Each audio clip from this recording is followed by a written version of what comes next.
Welcome back to GFF and Friends, the podcast for reunited, and it feels so good. Buy me a drink, sugar. Okay, bruh. Rob has a bro Coke Zero can. Hello, welcome back to the show. I am your host, Gay Fat Friend, aka Todd, and joining me once again, as always, is my teeny tiny, adorable, precious, beautiful little husband, Rob. Hello. Hi. Hi. Welcome back. Thank you. It's good to be back. You were in California last week. I was very jealous. It was, it was fine. I don't know if there's anything to be jealous of. You went for business, but you got to tack on a family weekend. Yeah, so that was nice. Like, I was there for a couple of days for work, and then... and I like your family, and I never get to see them. Well, and I got to glom on a holiday weekend, no less, Easter. Yeah. But as a family that is fiercely secular, Easter's just an opportunity for, a meal together. Well, and egg-shaped candy to be given out to people. Yeah, your mom used to get us presents, and she doesn't do that anymore. Yeah. Which is fine. No, it's fine. Out of sight, out of mind. It's cool. It's fine. It's fine. Yeah. But no, it was, it was fun to be there with my niece and nephew who are, of an age where there are still baskets and productions and eggs being hidden. Yeah. Plastic eggs. My family's getting smarter. Because it is funny. Because kids want toys, not eggs. Right? And I remember as a kid we did hard boiled, dyeing eggs was part of the fun, but I remember there was a whole thing of my mom and someone had to keep count of how many eggs were being hidden throughout the home because obviously you had to make sure that they were all found. That's so smart. I didn't even think about that. Oh yeah, well it's funny because while I was there, there was discussion of egg location, and I was like, wait, hold on, do we have a count of the total amount of eggs that are hidden? And everyone was like, well, here's how many came in the... no. And I was like, they're plastic eggs filled with, small dollar denominations. If anything, it'll be a lovely surprise, finding money in your pocket later. Yeah. When your mom eventually moves out of that house, you're going to be like, I just found $10. But, seriously, and at least I was like, okay, at least it's not a thing where, it's going to rot. That's okay. We are in an okay situation where it's okay to know the total. I didn't even think about that. That's so funny. Growing up, though, there was someone who knew the total amount of eggs that should have been accounted for at the end. Well, it's so funny, where you want to experience the joy of playing with your kids and celebrating and stuff. It's dyeing Easter eggs was so fun. That was my favorite thing because I was an arts and crafts kid. Yeah. And I loved arts and crafts. And I also love color. I love rainbow, everything, And so dyeing eggs with my mom and my grandma was the best part. Well, and then when they started coming with the little clear things that the little belly bands that kind of went around the shrink wrap things. Yeah, and you could boil it and it was made another thing. And then if you did the the white crayon on it, the tie dye before you did the dip, that way there was parts of it that just didn't get the marbling. Yeah, the glitter. There were so many different kinds. Seriously, it was almost like the Valentine's. It's every year you kind of got to select your crappy little box of what's my aesthetic going to be this year, right? Who am I this Easter? How am I presenting? Well, it also makes me think of the one time that I want to say I was 14 or 15. I was a little maybe too old to be doing stuff by myself, but for some reason I was you know what, I want to dye eggs by myself. My brothers had grown up and moved out of the house. They were in college. My mom, really didn't do stuff like that for me anymore. So I was I'm going to dye eggs. So I bought eggs and I bought the dye, and I was you just put the pellet in a cup full of vinegar. I didn't even read the directions. I was just I remember. And no, it's supposed to be a splash of vinegar in a glass of water with that pellet. I did all vinegar.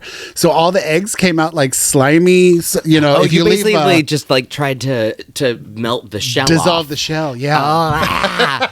God. Yeah, it was kind of a disaster, but it was a learning experience. Well, it's funny because I'm such a direction follower. Even if I know what I'm doing, I'm I'll read the instructions again. Yeah, I do that now. Well, it's funny.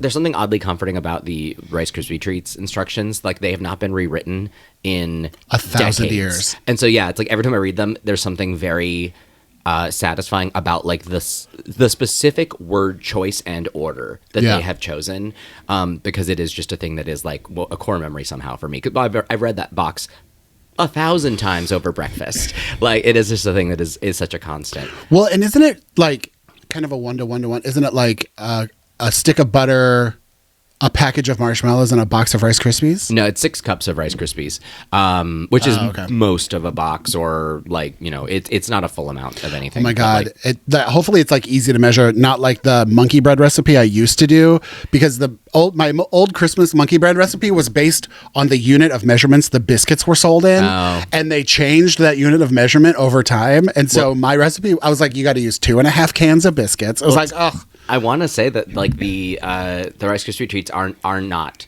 Like, I want to say it's literally like 3 tablespoons of butter, and however it was basically a pack of marshmallows. I want to say it isn't anymore, but they do give an ounce thing, or it was 40 of the large ones. Like, that was like the thing. Like, I remember it used to be you could just do 40 of the large ones, so you could count them if you wanted.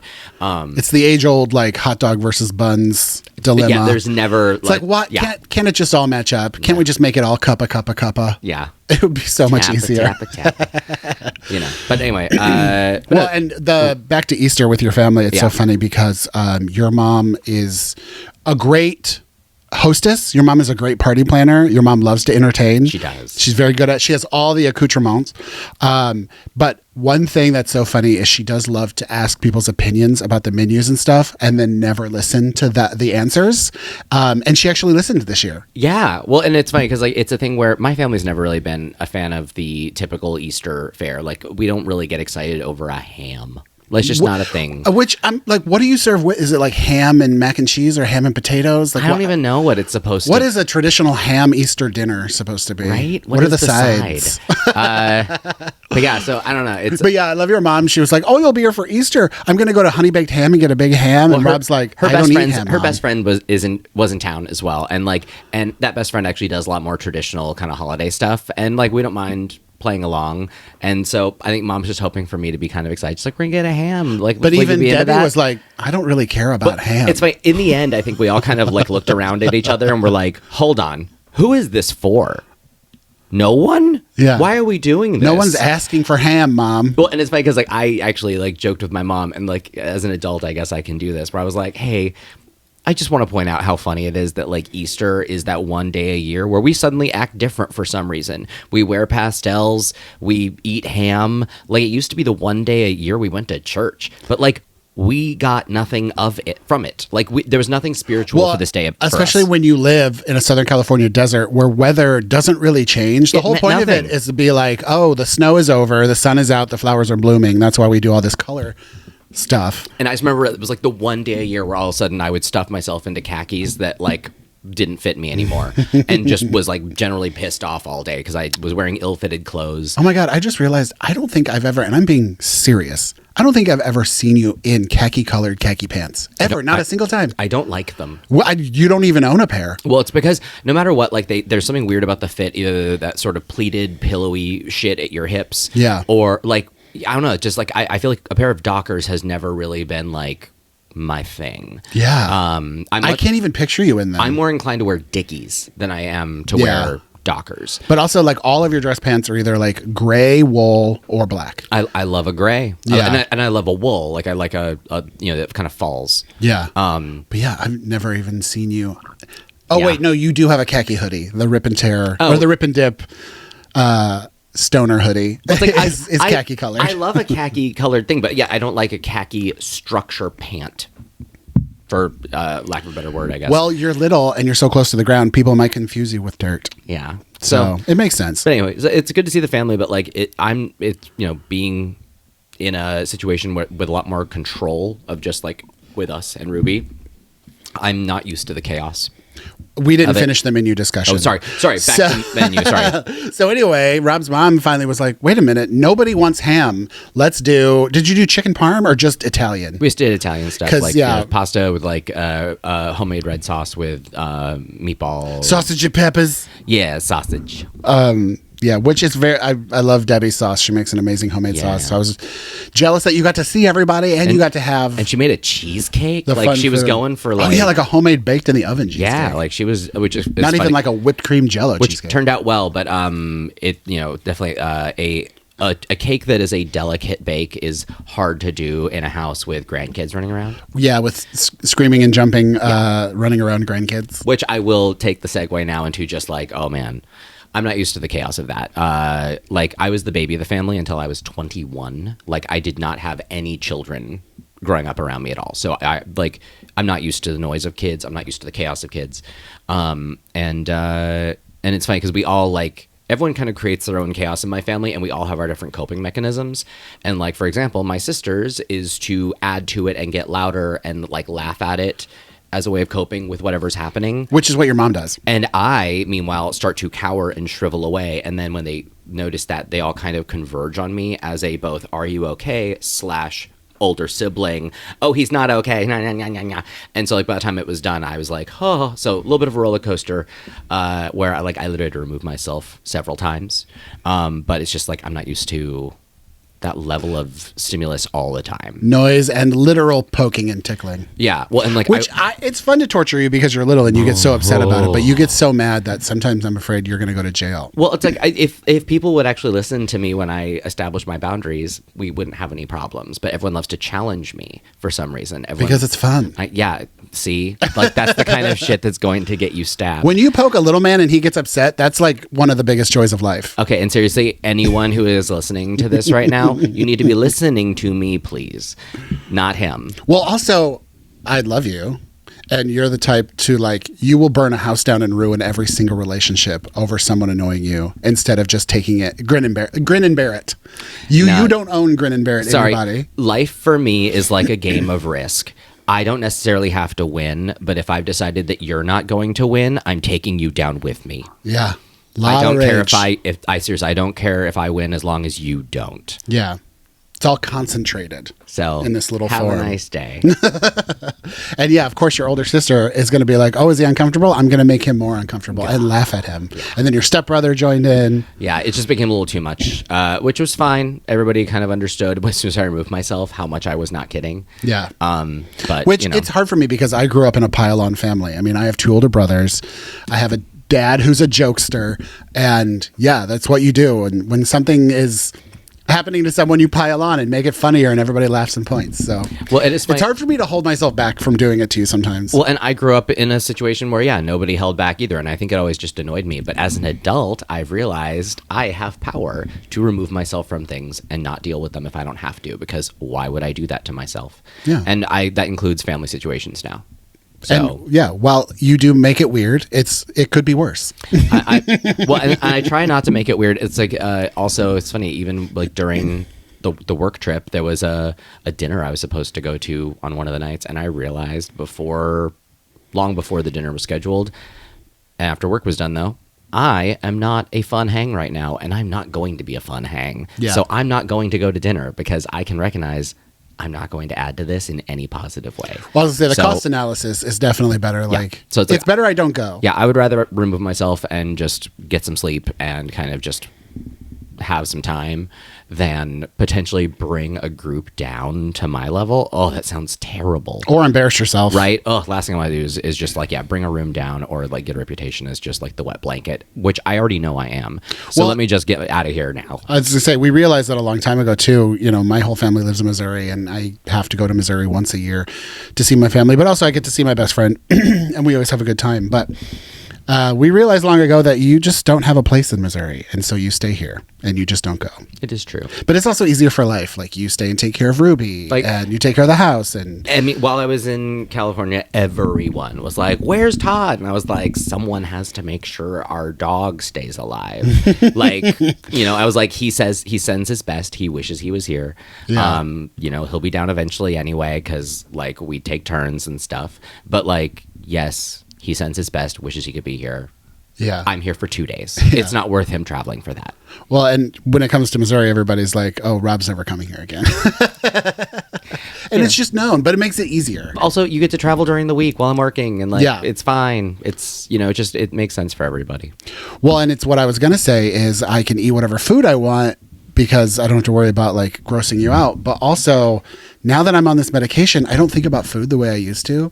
Like, I used to travel for food. Like, if I was on a vacation or a work trip or anything, one of the biggest things was that, well, if I'm going somewhere, I'm going to enjoy the food of the region.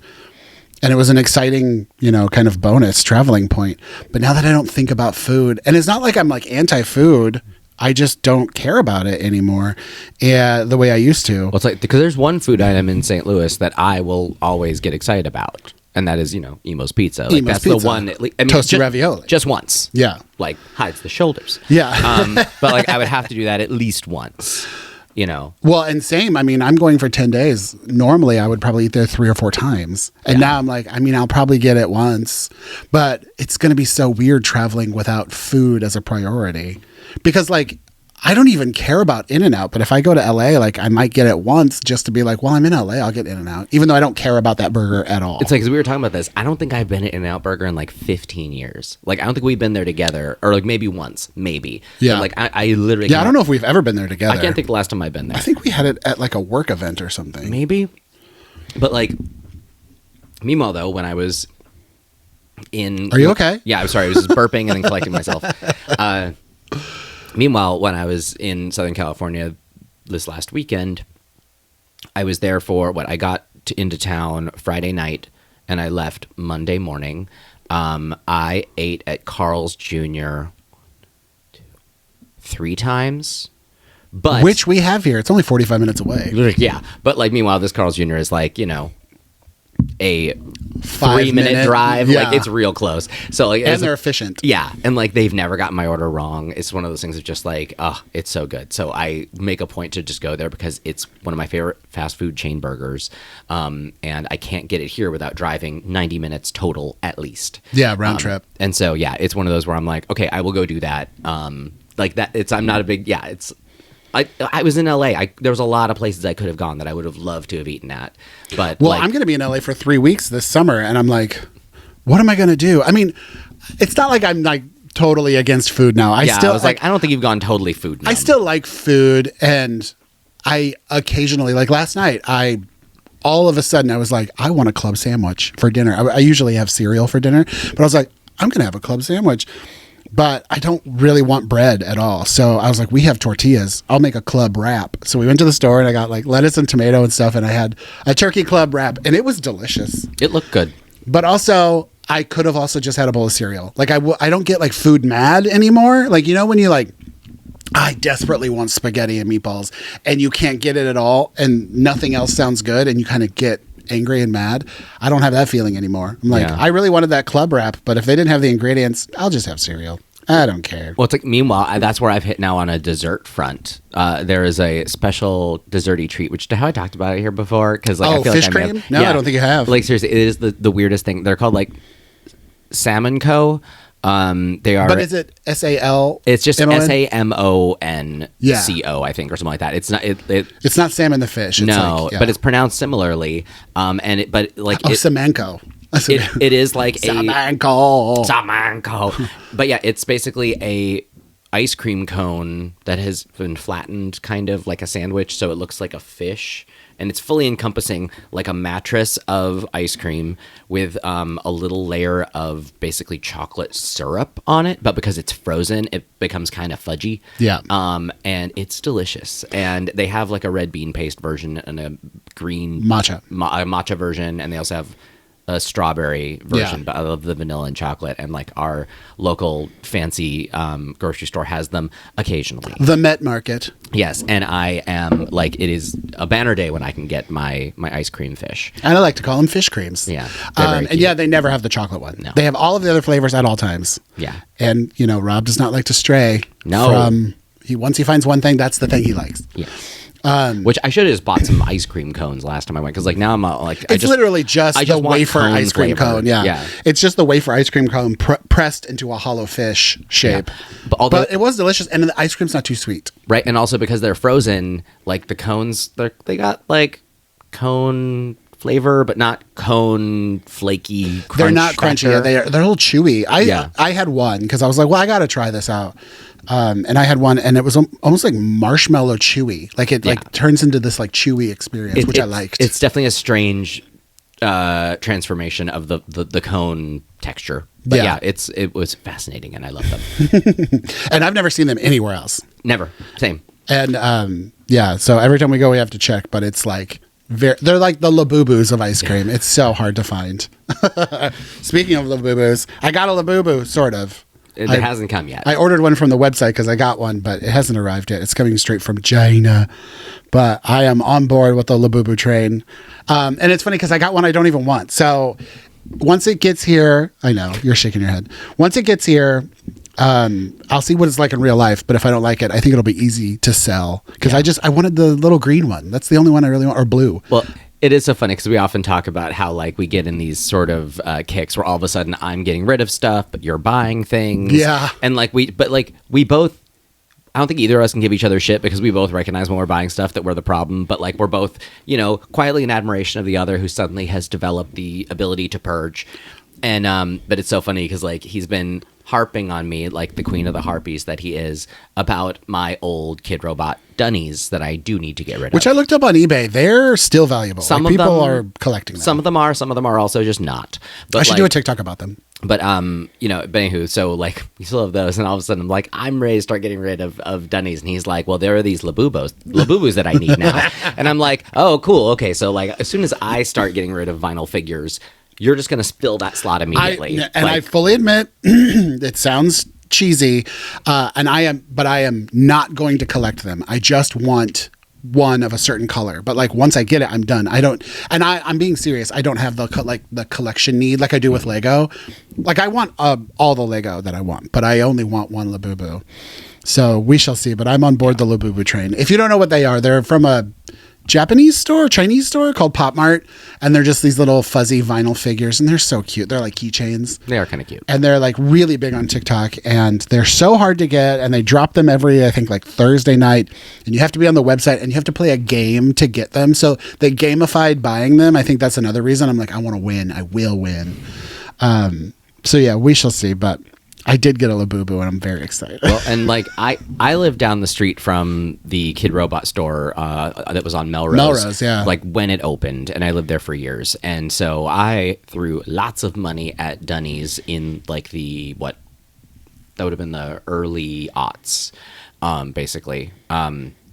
Early to mid aughts, and but it's funny because like I still follow Kid Robot because they did a lot of like Simpsons collabs in the last couple of years. They've had some cool stuff, but they are doing really, really, really cool Dunnies right now. But they're all like super expensive because like when I bought them, they're all $40 each, and now they're doing some that like look like concrete and they're $150, or they look like they're doing a lot of like different kind of material looks right now, and they're really nice looking. I saw one on eBay that looks like there's like a person trapped inside it trying to get out, and it looks like it's like made out of metal. It looked really cool. Well, and there's still some designers that I will pay attention to every now and then. Like if Luke Chu gets involved and does another Dunny, I will at least consider it.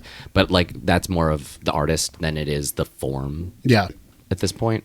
But that's one of the nice things about the Dunnies is you can kind of approach it from either like Dunny collecting, or it's like, well, I'll buy anything Ed Kozik makes. But anyway. Well, the collecting gene runs deep inside of us. The other thing I wanted to talk about is that the weather is finally warming up in Seattle-ish, Seattle warm, where it's 65 instead of 40. I wore shorts today, and I should not have. 65, but insanely windy. Like it's been so windy nonstop every day, and so it's 65 but it feels like 48. Well, I still have the old California gene where it's like, well, it's sunny out, so it must be warm. Yeah, that's never going to leave my body, right? It does. I can't comprehend, especially in the deep winter when it's like bright and sunny and crisp and clear and it's 25 degrees. What? And we're starting to get like the yellow sun now. How does that work? We're starting to get like summer looking skies and stuff. It doesn't look like December morning. It looks like June. But it's been so windy and cold, and it's so frustrating. And we do have January where it looks like June but feels like January. Yeah, I have this new thing in adulthood. I did not have this as a kid. I don't know what it is, but my ears get really cold now, and like they start to hurt so much that I get like a migraine. It's the weirdest thing, but it's been happening the last like year. So it's not my medication, but it's something else. But you're gonna need some earmuffs, right? And I was actually thinking about investing in some like jogging earmuffs or something, because I like to go on a hike every day, and I'm outside, and especially I hike to the bluffs to look over the sound, and it's so windy, actually, and my ears are just pulsing. You know what? A headband. might be just what you need. Just a little bit, just a little something. Yeah. I need to figure out hat wear because like... Well, because I'm a beanie guy because my ears get cold. Yeah, but then I sweat really hard too. Like underneath this hat right now on this podcast, the top of my scalp is completely sweaty. It happened like when I started going bald or shaving to the skin, I mean. But like... My head can't breathe inside hats, so it just instantly starts sweating. But then I'm also cold. It's the weirdest thing. Like yesterday, I was walking through Discovery Park, and I had to keep taking my hat off because I was just pouring sweat out of the top of my head. But then my head would get cold because it was so sweaty. And I was like trapped in a cage of emotion. Well, it was a terrible cycle. I mean, you know me. It's like, yeah, I have major climate regulation problems where once I get too hot, I get kind of queasy, and I get really uncomfortable. So like anyone who's seen me try to figure out my body temperature, like basically leaving an airport while sitting in a lift, it's awful. I'm literally ripping off my beanie, taking off my hoodie, like flapping my shirt, opening windows, like burying my face in a vent, anything I can do to not feel like I'm about to yak. Being too hot is the worst. I would much rather be too cold than too hot. Like, being too hot is the worst feeling, especially when you're just like trapped. Yeah. But maybe like, just like a light headband, almost like a sock. But I also want to like cover my head. But I don't want to wear bandanas. Like I need something like cloth. You're going into do-rag territory. Right. I need something cloth and breathable and absorbent. But also I need to cover my ears because I tried wearing a beanie on my hikes. That's a lot of heat. Yeah. My ears, great, perfect, warm, but my scalp pouring sweat. On fire. But I also don't want to just wear headband earmuffs like my mom wears because then the top of my head will just be exposed. I don't want to get a funny tan line. Oh, yeah. Well, it's because, the beanie for me is also sunblock. I feel like this technology exists, but I'm so new to fitness and stuff like that, especially in this climate. Like I'm used to like LA fitness where you don't have to worry about shit like that. You don't have to worry about cold ears in LA. So yeah, I'm sure this technology exists. I just need to do a little bit of research. It must. But yeah, it's awful. Like I honestly would take my hat off right now if I could. I mean, I can. I'm the something of my own destiny? Master. I'm the master of my own destiny. And I'm not embarrassed to be bald. I just, I like to wear a hat. I was cold when we started recording. But you're always cold. So I opted to wear a hat. Yeah, I was like, oh, you're going to wear your beanie? And he was like, I'm cold. I'm cold. Like, it is cold down here. If I could wear gloves, I would, but I would look like a weirdo. Yeah, it's cold outside, but it's especially cold down here in our basement. Yeah. Because, concrete underground. Freezing all the time. But let's say before we get into other like one last thing I will say, and this is just like a free plug for Philips. I love you guys. Light bulbs? Well, I mean, they make light bulbs. But one other thing that made my trip to LA especially difficult was that my toothbrush had broken. And so I was using a manual toothbrush again, which I hate. Because it felt like my teeth were growing sweaters the whole time, even though I was brushing very, very well. But you love your Sonicare. I came home to a new Sonicare that Todd had picked up for me at Costco. Oh, I love them so much. Right. Seriously, like I'm not a dentist, but like I will say for the years that I didn't have dental insurance, I had a Sonicare. And when I went back to the dentist, they were like, "Good job." Yeah. Keep it up. We don't have to do any work here. I tried to do a Sonicare, but I can't. I need to press hard, and I need to do it. I need to finish the entire experience in less than a minute. And Sonicare makes you brush your teeth for 2 minutes. It's a 2-minute timer. If you press too hard, it like shuts off or like buzzes weird. Yeah, mine does the head is too small. I don't like it. Mine does a new alarmy buzz if you press too hard. And if you have to be the teeny tiny head's good though, because my mouth is crowded with teeth, so I have to I have to work to get it back there. Outside bones. I do use an electric toothbrush, but again, master of my own destiny. I like to decide when, where, and how long I'm brushing my teeth for. And that's my decision. I've been inspired from like a friend of mine from like literally probably 20 years ago, and I've been a strictly that brand user for 20 years now, but because of my superpower of eroding plastics, I tend to go through, I find ways to go through brush handles of Sonicares at like record speed. It's amazing. It's a weird talent that I wish I didn't have. Yeah, they burn out so fast. You get your little like xenomorph saliva down in it, and it just my erodes acid spit just melts down every rubber piece of it. It's just, I don't know what it is, but love them dearly. Free plug there. Yeah. Speaking of xenomorph, like I said, it's warming up. I know where this is going. Warming up in Seattle, and I think we've talked about this before. But no one before we moved to Seattle talked about spiders. And I feel like no one used the word season in terms of spiders. I feel like we were lied to and bamboozled when it comes to spider season in Seattle because no one talked about it. Everyone was talking about murder hornets. Yeah. Everyone cares about rain and fog. No one mentions spiders a single time. Seattle is like the spider capital of the United States. They're just everywhere aggressively and large. Seriously, and like we have seasonal effectiveness disorder. Where's spider effectiveness disorder? Exactly. Oh, maybe that's what Maybe that really is what SAD stands for. It was spiders Best all kept along. secret. But yeah, the spiders are waking up and they come on so fast and so aggressively. I've already killed several in the home, in our bedroom. Like that's normally a burn down the house situation. Well, and I found one that is, I'm like, it's weird. It was dry enough to not be super recent, but I've handled where it was stuck to recently enough that it was new. Yeah, you're a silent spider assassin and you don't even know it. Like, honestly, what it is, this is probably more of a slapstick comedy murder situation where it's just like, you know, like one of my favorite gags in The Naked Gun is whenever anyone throws something off camera and you hear either a cat screech or somebody just yell because it hit them in the face. Yeah, but you never get to see it. It's just one of those things of off camera, of just carelessness. Because like we did find, this is just a goofy little side story. Todd noticed it because I didn't. But apparently there was a time where I must have had like, was it like a thing of popcorn? Country Time Lemonade. Country Time Lemonade, which yes, I never touch, but I must on have, a top shelf, I must like have not even just in the moved Rob it, zone. and it was close enough to the cabinet door that the cabinet door made contact with it. And I apparently had impeccable timing because while Todd was out of town, between that time and him coming back, I crushed a spider against the Country Time Lemonade thing between it and the cabinet door. Because when I got home, I opened the cabinet and I noticed on the backside of the door that there was some schmutz. And I was like, what the hell? And then I looked over and on the lemonade container was a flattened dead spider. And I was like, you know how perfectly timed you had to do that to kill that spider and not notice? And it was so up high, I wouldn't. Yeah, not in no the Rob idea. zone. Completely out of sight. But you perfectly killed a spider without even knowing. Yeah. And Thank you. Hey, you know, that's a superpower I will take. And that was like 2 years ago, and apparently, and so last happened night again. I was just moving around some Blu-rays and working in the new titles and kind of re-alphabetizing some stuff. And I grabbed just a handful of stuff, and on the back of one was something that touched my finger, and it freaked me out a little bit. And I looked at the back, and it was a smashed spider that had kind of dried out a little bit, but it was recent enough because I'd moved that movie in the last like month.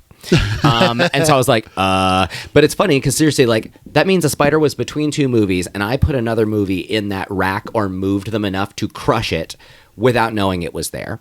And so like literally it's just everywhere I go, I end up just sort of like inadvertently crushing or killing a spider, which thank you. I'll take it. Yeah. But also I would rather they just not be here at all. Yeah, we have a rule about spiders. If you're in our home, you die. Yeah. If you're in your home, which is outside the house, you live. I don't kill spiders outside ever. Yeah. I do spray for them, but like we discourage them from coming in. Yeah, but if you're in my house, bitch, you're going outside. Sorry. Well, and I was in like, a body bag. And frankly, spider. Like, he's better about collecting them in things and taking them out at like when he's willing to. I am a flip flop, smash you against the wall, clean you up later kind of guy. Seattle does have adorable little jumping spiders, like the little ones that look like they're inside the Matrix, like they're moving so fast. You know, they're almost like digital, and they're adorable and completely harmless. So I will save those. But yeah, and like one time, I forget where it was, but like there was like a pretty big spider, but I was like, I can save it. I don't have to kill it. So I did save it and took it outside. I said, now get out of here, scram, don't come back. And then 5,000 of them came back. It did not tell its friends. But the other day, oh my God, there are these things, people call them like basement spiders or something. They're not wolf spiders, but they look like wolf spiders because, you know, where I'm from in Missouri, wolf spiders are huge. They look terrifying. But here, I don't know what exact brand of spider they are, but they're very closely related to wolf spiders in look and feel. I'm not even kidding. They're like the size of a child's hand. They're big and black, and they move very quickly. I wasn't itchy until we started this part of the conversation. Like, I'm just like... But I was moving stuff around in the garage, and one just like... I keep a box of stuff to take to the Goodwill, and it was in the Goodwill box, and my whole body froze. I got covered in like itchy bumps. It it stopped moving. It just like ran out and stayed. And I was like, fuck. So I got some spray and I sprayed it and I smashed it and I killed it. I took care of it, but like it stayed with me for days. It was so, because it was in our garage, which is just one wall away from our bedroom. And I was like, if I can get in there. If I find one that big in our bedroom, we're leaving. Well, I'm glad that I found this smashed spider on that movie like toward the end of my process. If I'd seen it at the beginning, I might have stopped for a second and just be like, I have to do this later. But like, also, it does make me be like, do I need to actually like flip between like all of the movies and just make sure, or all of the records that we have? Because that I have found dead spiders that have crawled into like the outer bags of records to fall in and die, and it's like, well, that sucks. I can't control that. I can't go through all of these fucking all the time. spiders, But man. seriously, man, like just find somewhere outside Leave us to alone, die, please. Yeah, just be outside, do your thing. But yeah, I will never look at, and because I'm the kind of person that if you literally told me, hey, I was on my way to a movie, and then I got a call that like, an entire state had fallen off into the ocean, I'd be like, oh, what movie were you going to go see? So because of that, and because you did actually ask, so I paid attention, it was stuck to the back of The Adventures of Tintin, the Peter Jackson Spielberg Cartoon. jam. Yeah. And animated film, please. Sorry. Oh, God, so sorry. It's not a cartoon. And then, but the other movie it was smashed up against was we never get the name of this right, Adventures of Baron Munchausen. No Von, right? Right. Okay, that. So, yeah, so those two together worked in tandem to smash that spider. So Great. Well done, team. Keep it up, guys. Yeah. Lots of adventures. Not for spiders. Means death. Right.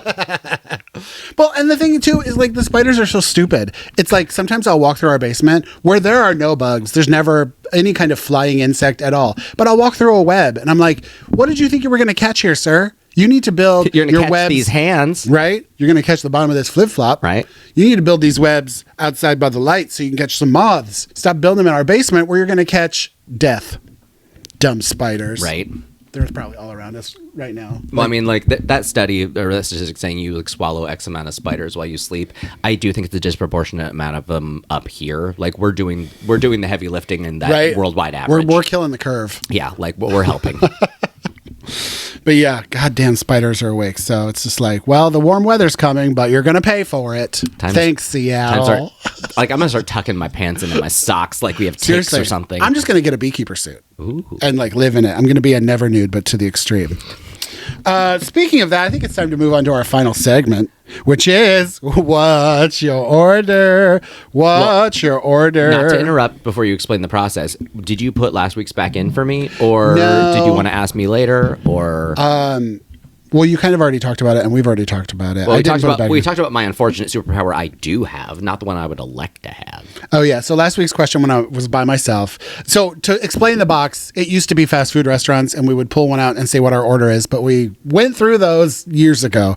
So as a joke, Rob was like, we should just search icebreakers on the internet. And I was like, wait, that's a good idea. So I just Googled icebreakers and put them in here. They're just, party icebreakers. Right.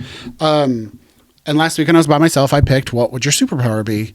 And so you're here. Let's ask. Well, frankly, I think at this point, just with the world as it is, and as someone who is often frustrated by how when I speak, I feel like people don't listen, I would actually love for, I guess, Stephen King's kind of push, the ability to influence people.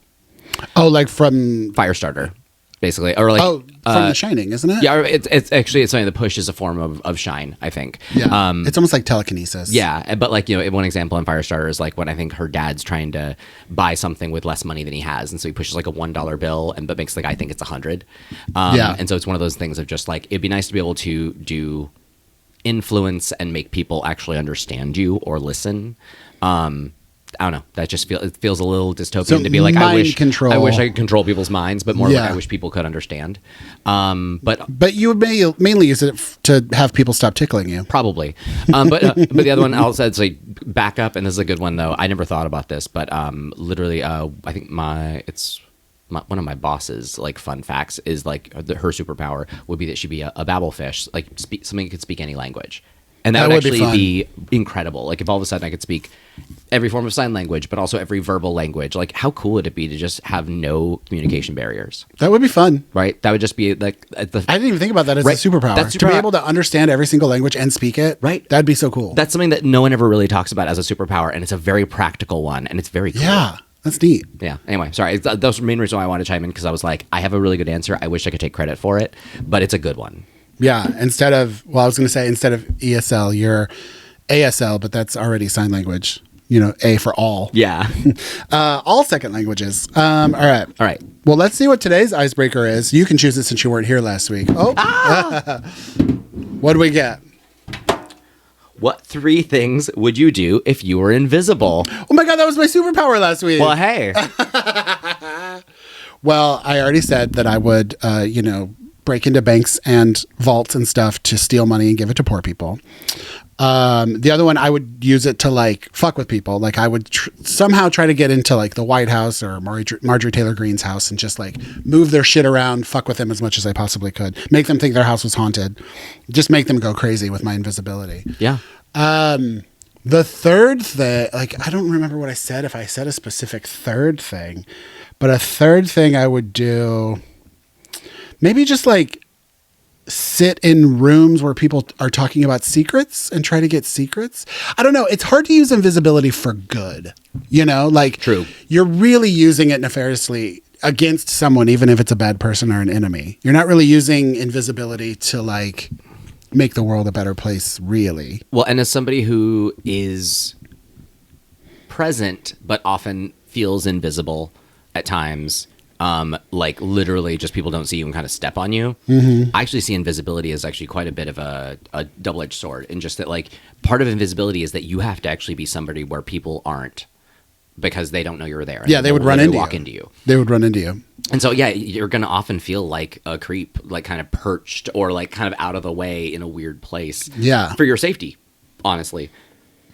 Excuse me. I mean, even if you'd used it to like sneak into Disneyland, you're still like breaking a law and stealing a Disneyland ticket. Right? It's hard to be altruistic with invisibility, because I think even people that you want to help aren't in on it. And Yeah. like there's something weird about like it's a lack of consent almost, even for good. Yeah, the whole point of being invisible is to sneak past something. Yeah. Or sneak into something. So like, yeah, I don't know, except like in your case, you just want to disappear for a minute. Like you just go invisible, no one can find you. Yeah. I guess if you wanted to just disappear. Right? Literally. Yeah. Like that'd be one thing.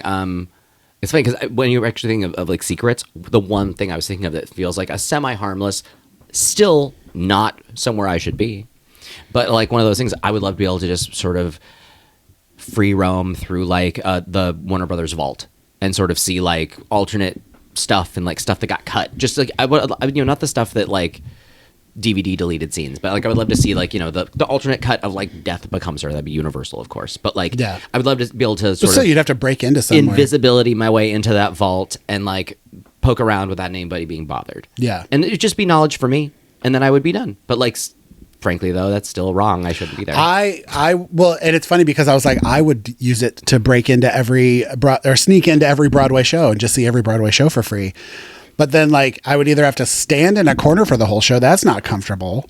Because even if I like sat down crisscross applesauce in the middle of the aisle, that would be uncomfortable. Plus I'd have to avoid people if they tried to walk over me.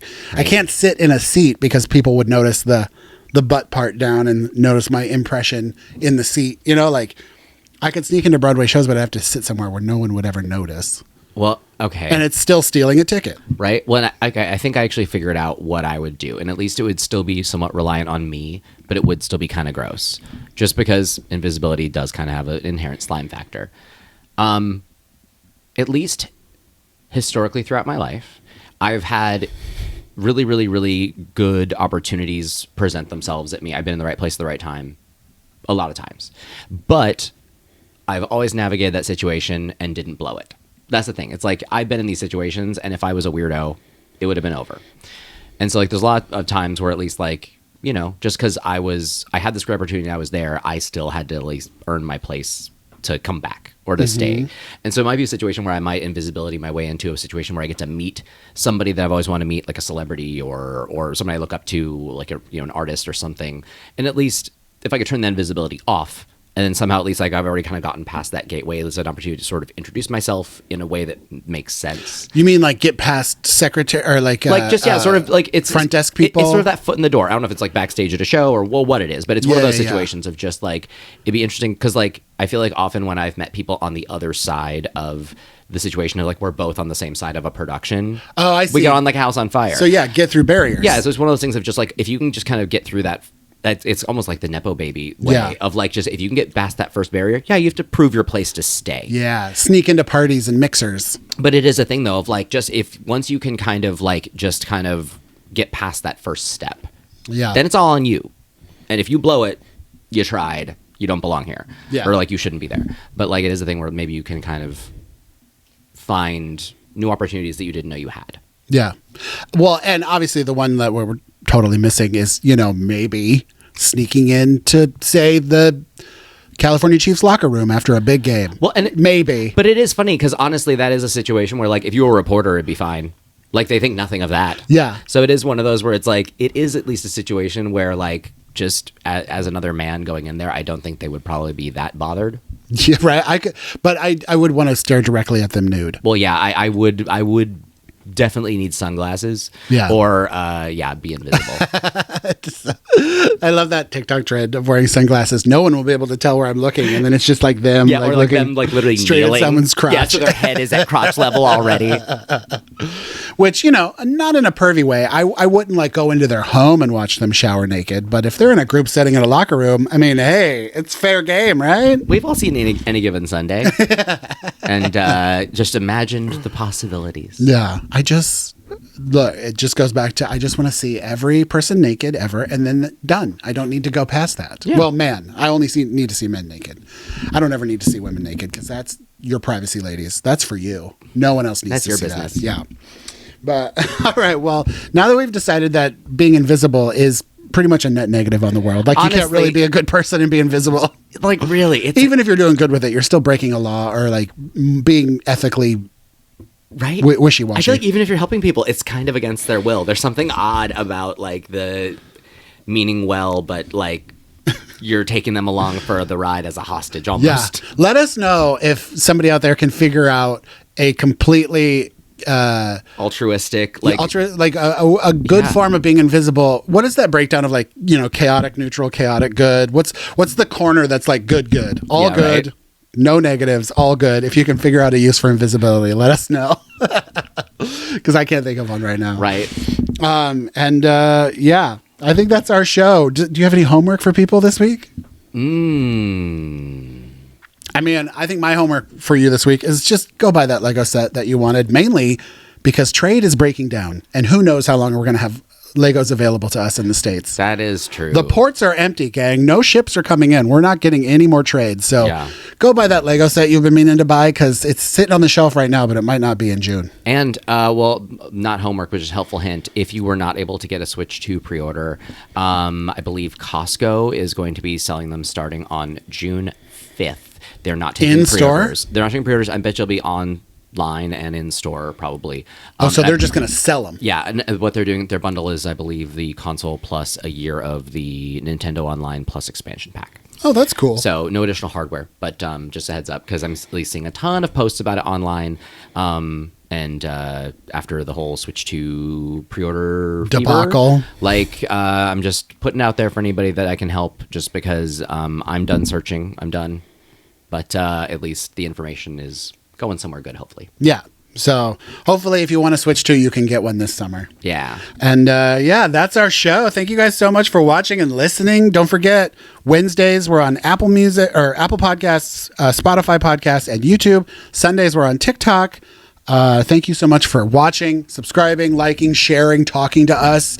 And I guess that's it. Have a great week, everybody. We'll see you on the next one. All right. Bye.